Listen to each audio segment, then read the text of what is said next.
Hi everybody, Bethany here, and today we are going to build a boat. You see that I have some water here, and we've talked about buoyancy and what makes things float before. So I'm gonna kind of review that today, and then we'll get started on building our boat. Oh, I need my scissors. There we go. All right. So, what makes things float? Well, we talked about, the last time we talked about buoyancy, we talked about two different things. One is surface area touching the water, and two is that the things in the boat or on the boat do not outweigh the pressure that the water's putting up underneath. So we don't want anything too heavy. So a sponge is really, really light until it starts soaking up water. But until it does, it can make kind of a good boat. So we're gonna get started with that today. And the first thing we're gonna do is use the scissors to cut into the sponge a little bit.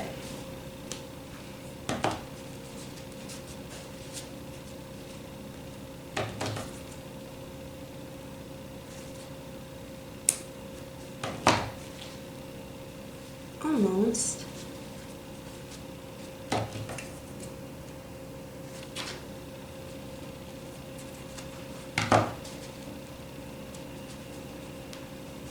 You can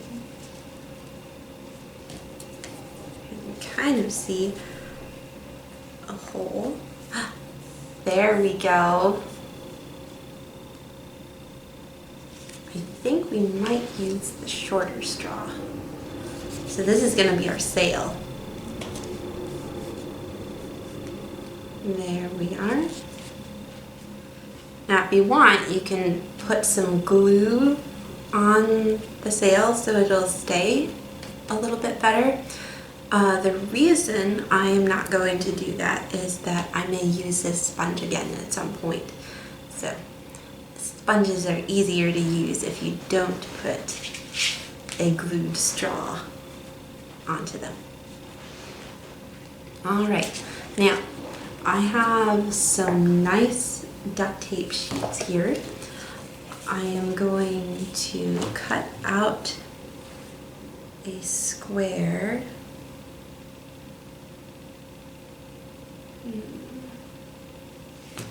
Maybe down here. Let's do this one.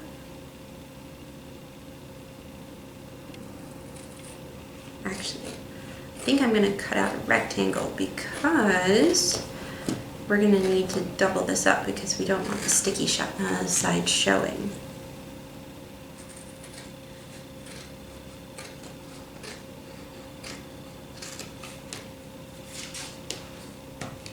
Alright, so there's our rectangle. Now what we're going to do is take it off the sheet like that, and we're gonna fold it in half. Oh.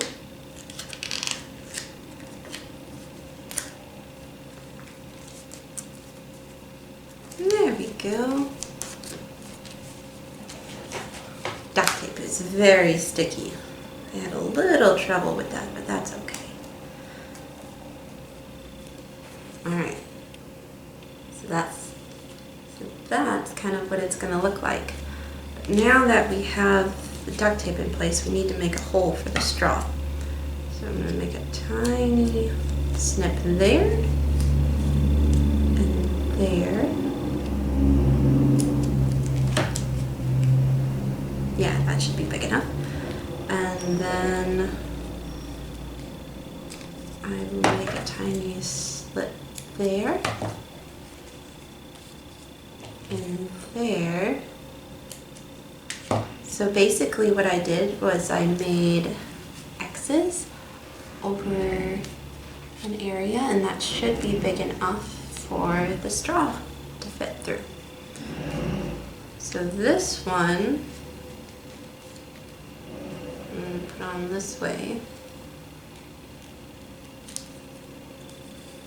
There's one. And then there's the other. Ta-da!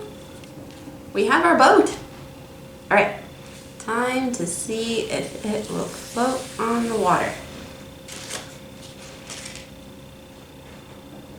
Now the interesting thing about that is, I don't know if you can see all the way through, but there's actually a hole because we did that for the straw. We'll see if that makes a difference.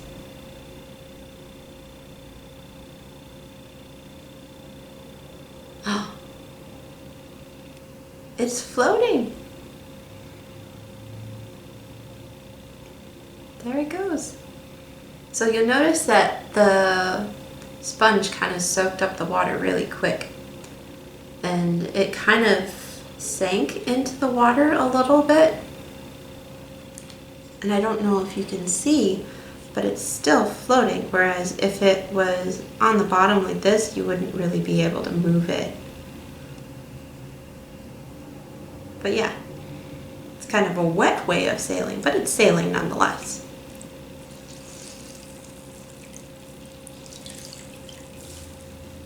Let's see if it does better. There we go. Sailing, sailing over the deep blue sea. So, I'm going to have a few kits available for people to make these sponge boats at home. Otherwise, the materials are fairly simple. You just need a sponge, a straw, and some duct tape. So I hope you have fun making your boats and occasionally squeezing them and letting them dry out so they'll float again. And we'll see you next time. Bye-bye!